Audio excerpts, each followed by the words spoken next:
la charla la he titulado Optimización de la farmacoterapia, ¿hasta cuándo explicar qué? ¿No? Y siguiente, por favor, porque hemos hablado a lo largo desde los primeros 90, ¿no? De atención farmacéutica, de seguimiento farmacoterapéutico, ahora hablamos de optimización de la farmacoterapia o de gestión de la farmacoterapia, ¿no? Bueno, pues hemos escuchado con distintos nombres seguir hablando de lo mismo y seguir hablando de nada. Porque la atención farmacéutica, como Pharmaceutical Care, surgió porque se había detectado la necesidad de disminuir la morbimortalidad asociada a los medicamentos, y a partir de ahí pues hemos sufrido en nuestros países de Latinoamérica, en España, en Portugal, hasta el día de hoy, ¿no? Lo podemos constatar, ¿no? De que seguimos hablando de lo mismo, que es de nada, y lo vamos nombrando de distintas formas, ¿no? De distintas formas, y bueno, pues así seguiremos. Y cuando pregunto pues hasta cuándo durará esto, pues así seguiremos hasta que, bueno, pues que de alguna forma quienes realmente están viendo pacientes, quienes realmente están construyendo una práctica a partir de una filosofía de trabajo y de un trabajar con pacientes día a día, pues podamos darle la vuelta a esto y poder poder acabar pues con personas de discursos vacíos que lo único que hacen es confundir a profesionales que por otra parte pues tampoco tienen mucho interés en encontrar la verdad, sino en seguir manteniendo un estatus sin que nada aparentemente cambie. Siguiente, por favor.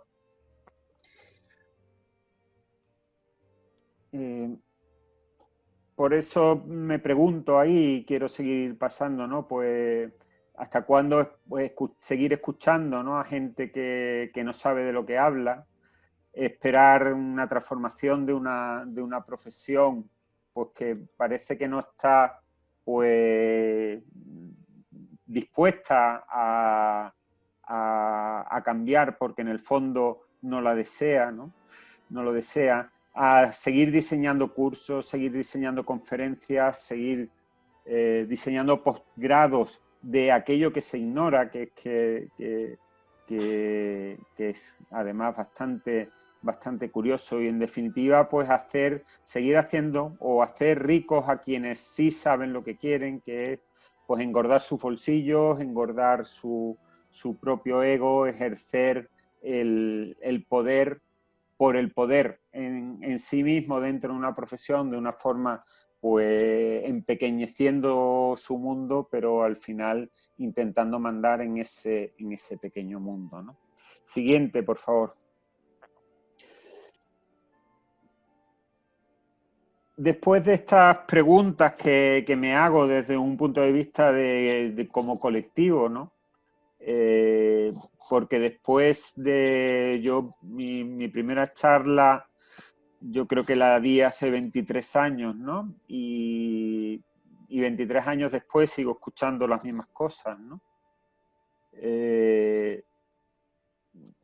Voy a tratar de intentar un poco una cosa que puede ser, no sé si la llamaría o sería injusto de predicar en el desierto, sino simplemente pues aprovechar la oportunidad que se me da pues para intentar profundizar, aunque no sea el objetivo ni pueda ser en 20 minutos podamos dar unos conceptos muy profundos de optimización de la farmacoterapia, ¿no? Los objetivos de la farmacoterapia como objetivo único, ¿no? Que diríamos lo que se trata es de asegurar que las necesidades farmacoterapéuticas de la persona estén satisfechas, ¿no?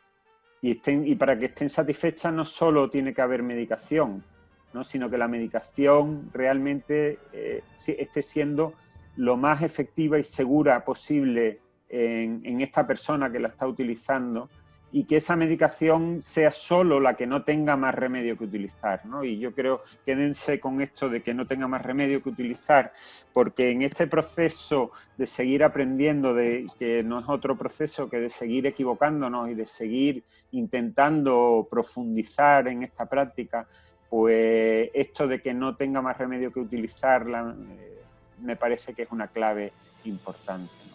Las metas de la optimización de la farmacoterapia, que es un proceso racional de toma de decisiones que no tiene que ver ni con que los profesionales seamos más optimistas o menos optimistas, más simpáticos o menos simpáticos, más empáticos o menos empáticos. Aunque evidentemente todas las cualidades positivas sean interesantes, este proceso racional de toma de decisiones, que en definitiva es lo que hace identificar a una profesión, pues tiene unas metas, ¿no? Y como he dicho, pues que la farmacoterapia necesaria, solo la necesaria, funcione como es de esperar, que esas necesidades farmacoterapéuticas en la medida de lo posible disminuyan a lo largo del tiempo, y que exista o no exista farmacoterapia, que se minimice el papel de la farmacoterapia en el control de vida de la vida de las personas. Siguiente, por favor. Porque la farmacoterapia tiene que ser una ayuda para resolver un problema y nunca debe de ser una esclavitud. No podemos permitir que los pacientes sean esclavos de la medicación, ¿no? La farmacoterapia, la medicación, especialmente en un entorno de cronicidad, condiciona de manera espectacular la vida de las personas, hasta hacerlas dependientes de ese medicamento, sea psicotropo, estupefaciente o no, necesite su vida, la entreguemos a una determinada pastilla o una determinada forma farmacéutica. Y tenemos que luchar contra esa esclavitud precisamente como profesionales expertos en medicamentos. Siguiente, por favor.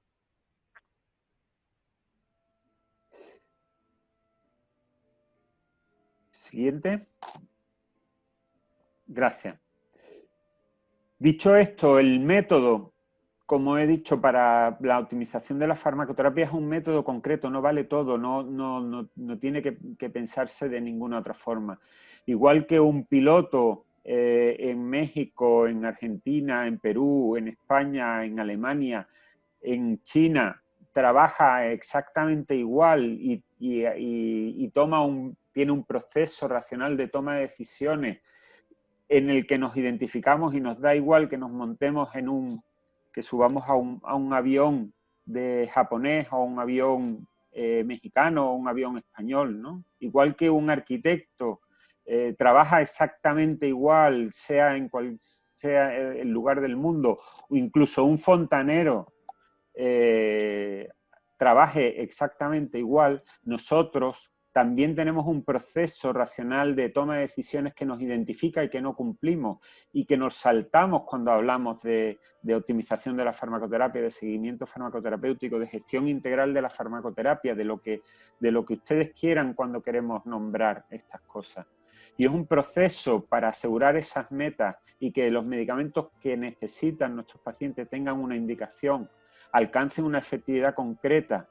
Busquemos si existe algún problema de seguridad y también pensemos cómo el modo de utilización de la persona, por parte de la persona del medicamento, acompaña y ayuda a conseguir esos objetivos o por el contrario los aleja de esos objetivos que pensamos, ¿no? Es un proceso, como he dicho, acultural.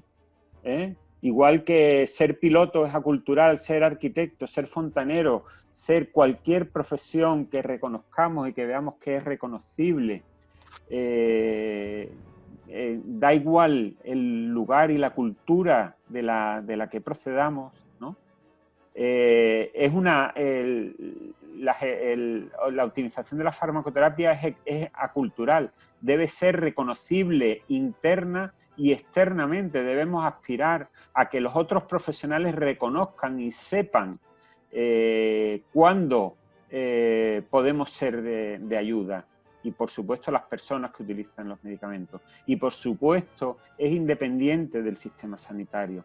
Por tanto, desconfíen de esos farmacoventrílocos, ¿no? Esos farmaventrílocos que encontramos cada día en las redes sociales y que presentan al fin, un método de atención farmacéutica, de seguimiento, de lo que quieran con nombrarle, adaptados a la cultura de un país. Esas personas lo que están buscando es su ego o su dinero. Desconfíen. Siguiente. Pasamos a unas definiciones y como he dicho, quiero pasar, aunque sea por encima en estos minutos, por el proceso, ¿no? Pero primero tenemos que definir las cosas, ¿no? ¿Qué es una necesidad farmacoterapéutica? Una necesidad farmacoterapéutica aparte de ser una condición clínica para la que la mejor opción en este momento es, en el que evaluamos, es tratarla con farmacoterapia.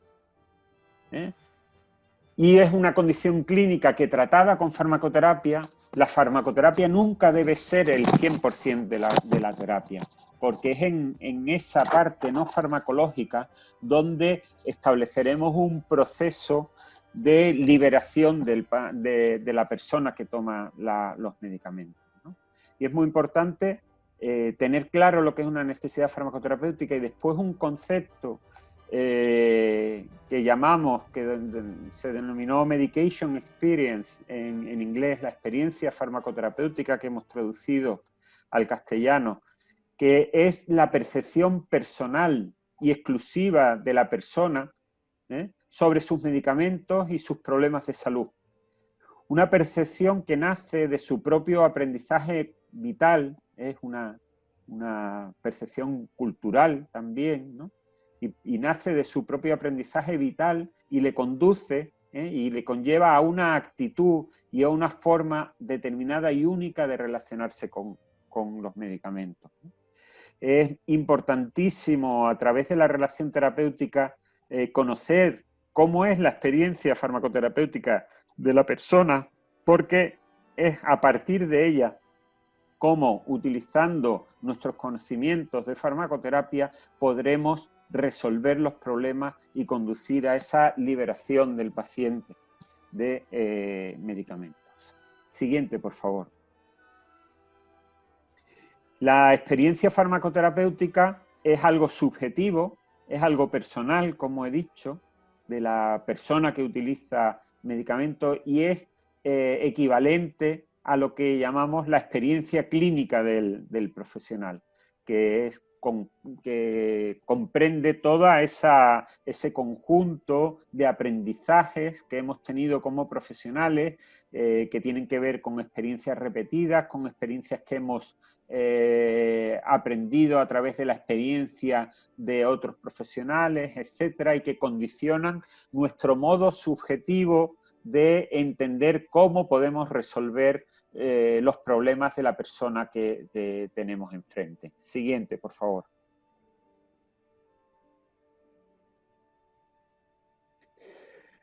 Y este es el que podríamos llamar proceso clásico de gestión integral de la farmacoterapia, de optimización de la farmacoterapia, que pasa por 4 fases distintas, ¿no? Una en el proceso de entrevista con la persona, de identificación de cuáles son sus necesidades farmacoterapéuticas. Y las necesidades farmacoterapéuticas tienen que ver con aspectos puramente biomédicos, pero también de alguna forma con la experiencia farmacoterapéutica de esa persona, ¿no? A partir de la identificación de todas las necesidades farmacoterapéuticas, no estamos, repito, para resolver ningún problema, para aconsejar nada que no sea desde un punto de vista de desde el conocimiento de todas, como punto de partida de todas y cada una de las necesidades farmacoterapéuticas. A partir de ahí, y solo a partir de ahí, y ayudado por los aspectos biomédicos, podríamos identificar necesidades farmacoterapéuticas inadecuadamente satisfechas, porque los indicadores clínicos que nos dicen que esas necesidades farmacoterapéuticas, de la forma que esas necesidades farmacoterapéuticas deberían estar satisfechas, no lo están. A partir de esa identificación de necesidades farmacoterapéuticas mal satisfechas y utilizando los conocimientos biomédicos y los conocimientos de la experiencia farmacoterapéutica de la persona que tenemos delante, tendremos que diseñar un plan de cuidados tendente a resolver esas necesidades mal satisfechas y prevenir la aparición de nuevos problemas. Y para eso tenemos que tener en cuenta, lógicamente, los aspectos biomédicos en los que nos apoyamos y también, como no, la experiencia de la persona, porque el plan tiene que ser acordado con esa persona y tiene que ser adaptado a sus características. Como todo plan, como toda forma de resolver problemas, tenemos que adaptarlas a las características de quien tenemos delante, ¿no? A partir de ahí, una vez implantado ese plan de cuidados con la persona acordado, pues durante un tiempo necesitaremos un tiempo para evaluar si ese plan de cuidados pues, ha dado el resultado apetecido o no, y para ello pues tendremos en cuenta aspectos biomédicos que nos indicarán si esas metas terapéuticas se han cumplido o no, y a partir de ahí iniciar de nuevo otra vez en un círculo la identificación de necesidades farmacoterapéuticas. Este es un proceso clásico de gestión integral donde de alguna forma, identificando todas las necesidades farmacoterapéuticas, que todas tengan farmacoterapia y que la farmacoterapia esté funcionando, nos lleva a un bucle, a una atención en bucle de donde no nos salimos, donde nos conformamos en el sentido de que no vayan a aparecer nuevas necesidades farmacoterapéuticas. Siguiente, por favor. Por tanto, es un proceso que está centrado fundamentalmente en el profesional, como ahí tenéis, ¿no?, ese círculo vicioso de los ratones en la rueda, ¿no? Es un proceso centrado en lo que yo como profesional creo que le viene bien a esta persona que tiene delante, ¿no? Finaliza con ese control en bucle de esas necesidades farmacoterapéuticas, pero limita absolutamente el aprendizaje de los agentes implicados, porque nunca rompe con lo establecido. Utilizamos el conocimiento que nos dan las profesiones sanitarias en farmacoterapia, en terapéutica, en todo lo que en patología, etcétera, etcétera, en analíticas y todo eso, y nos limitamos a que las personas se sientan así. Usted es diabético y tipo 2 y tiene que tomar la medicación, tiene que usarla bien, tiene que tener los valores de glicemia así y nada más, ¿no? Y como he dicho, nunca rompe con lo establecido porque además aceptamos que hay patologías crónicas y que llamamos como enfermedad crónica, cuando las enfermedades crónicas al final muchas veces son indicadores de enfermedad, indicadores de prevención de enfermedad que pueden ser reconvertidos. De alguna forma esto constata el aprendizaje de otros y no crea nuevo conocimiento. Y como tal es apolítico, y al ser apolítico es paternalista y contrario a la liberación de las personas. Siguiente. Sin embargo, si pensamos un proceso de gestión integral de la farmacoterapia centrado verdaderamente en el destinatario de los cuidados, en la persona que tiene que estar utilizando los medicamentos, pues en la derecha pueden ver pues el bucle que hemos hablado, pero podemos llegar a un momento en el que del control basado del profesional que vemos en la derecha, podríamos pasar al control compartido. Es decir, pasar de un proceso de estabilización farmacoterapéutica que el modelo clásico de optimización de la farmacoterapia o del seguimiento farmacoterapéutico en su momento proponía, a un proceso de liberación que tenemos que ir acompañados fuertemente con la persona que utiliza los medicamentos para ver si cambiando sus cambiando su experiencia farmacoterapéutica, que no es más que el conjunto de actitudes, de temores, de dificultades, de expectativas que tienen las personas, podemos activarlo para que aquellos medicamentos que pudieran ser prescindibles porque pudiéramos conseguir que la condición clínica llegara a desaparecer, desapareciera. Eso no siempre es posible, pero en algunas oportunidades lo podemos encontrar. Nosotros en la Universidad de San Jorge, en la que ahora mismo estoy impartiendo clases del máster de atención farmacéutica y farmacoterapia, pues que trabajamos solo con personas usuarias de medicamentos en el aprendizaje, que trabajamos con personas en directo de muchos países y de muchas culturas y que entrevistamos a personas de muy distinta condición cultural. Hemos tenido la experiencia de activar a personas y someter a procesos de liberación de la farmacoterapia, trabajando muy juntos con ellos y con ellas, sobre todo con ellas, ¿no? Y hemos encontrado pues que verdaderamente, y pasa a la siguiente diapositiva, por favor, procesos realmente de liberación. ¿Por qué? Porque un proceso verdaderamente centrado en la persona no tiene más límite que el que los agentes implicados, y hablamos de profesionales y personas, se impongan. Y es capaz de romper esos límites señalados por el poder científico, ¿no? Y por tanto descubre y crea nuevo conocimiento y por tanto es político, porque está centrado en las personas, centrado en su humanización y en su liberación. Nosotros hemos tenido la sorpresa de con una mujer concretamente obesa, que no hacía ejercicio, que no pensaba en ella, esclava de sus medicamentos y de sus miedos, lograr activar esto y decir que la diabetes desapareció en esta persona, entre otras muchas cosas.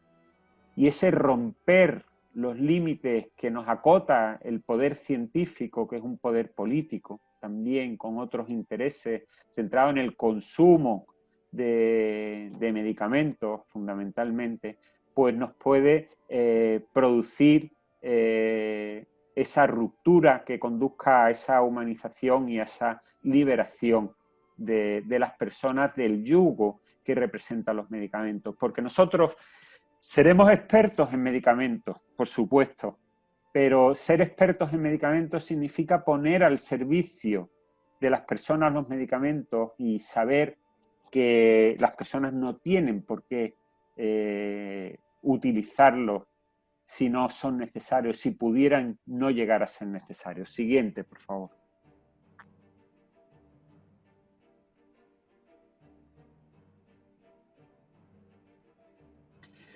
¿Cómo deben identificarse las necesidades farmacoterapéuticas? Pues, como he dicho, conociendo todos los problemas relacionados con su salud que tiene la persona, de acuerdo a esas condiciones clínicas que se documenten, y sobre todo a sus quejas, sus percepciones y temores. Por tanto, el proceso es un proceso de escucha, evaluando toda la medicación que utiliza, incluyendo antecedentes, fechas de inicio, formas de utilización y resultados reales de funcionamiento.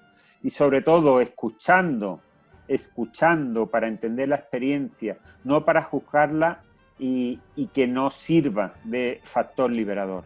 La escucha es para entender y es el punto de partida para activar. Siguiente, por favor. ¿Qué debe incluir un plan de cuidados? Pues indicadores biomédicos de partida que justifiquen las modificaciones, indicadores biomédicos que evalúen el proceso hasta alcanzar una meta definitiva. El fin de nada es el cumplimiento, el fin es... las personas mueren de resultados clínicos inadecuados, no de que cumplan o no cumplan los tratamientos. Lo que tiene un profesional es que encontrar respuestas a un indicador clínico inadecuado y en nuestro caso desde el punto de vista de la farmacoterapia. Debemos utilizar la experiencia farmacoterapéutica para acompañar el proceso y apoyar esa activación hacia la desmedicalización, si ello fuera posible, siempre de la mano de los indicadores clínicos, de los aspectos biomédicos que nos digan si ese camino en esta persona es posible o no. Y, por supuesto, un plan de cuidados debe evaluar todos los activos en salud de los que puede disponer la persona en su entorno social para ayudar el proceso. Siguiente, por favor. ¿Cómo se evalúa un plan de cuidados? Pues comparando las metas esperadas con las metas conseguidas, valorando de nuevo el progreso en todas y cada una de las necesidades farmacoterapéuticas e identificando la posible aparición de nuevas necesidades. Siguiente, por favor. Y ya para terminar, pues una serie de preguntas de por qué los farmacéuticos no afrontamos este reto, ¿no? Y las preguntas son, porque no es el nuestro, ¿no? Porque no existe un modelo retributivo que garantice una carrera profesional, porque no nos sentimos formados y quienes nos forman no se han enterado de qué va esto, y lo constatamos a día de hoy, porque los servicios sanitarios están al servicio de la industria farmacéutica en lugar de estar a favor de las personas, porque a los gobernantes se les llena la boca con la palabra patria y besan banderas, pero solo para mantener su propio empleo, no para defender a las personas que las votaron. Siguiente. La optimización de la farmacoterapia, o me da igual como gusten en llamarla, el problema no es cómo gusten en llamarla, sino lo que verdaderamente van a hacer. Es un proceso asistencial centrado en la persona y solo en la persona. Y las cosas que centramos en las personas son las únicas que justifican una profesión. Por tanto, la optimización de la farmacoterapia es lo único que justifica una profesión. Para ejercerla, como cualquier profesión, tiene un procedimiento específico reconocible, que no depende de países, ni de culturas, ni de sistemas sanitarios. Y es, como debería ser cualquier profesión, un proceso humanizador, que busca que una herramienta terapéutica, como es el medicamento, haga el mejor efecto posible en el único templo sagrado que existe en el mundo, que es el ser humano. Siguiente, y me despido. Muchas gracias.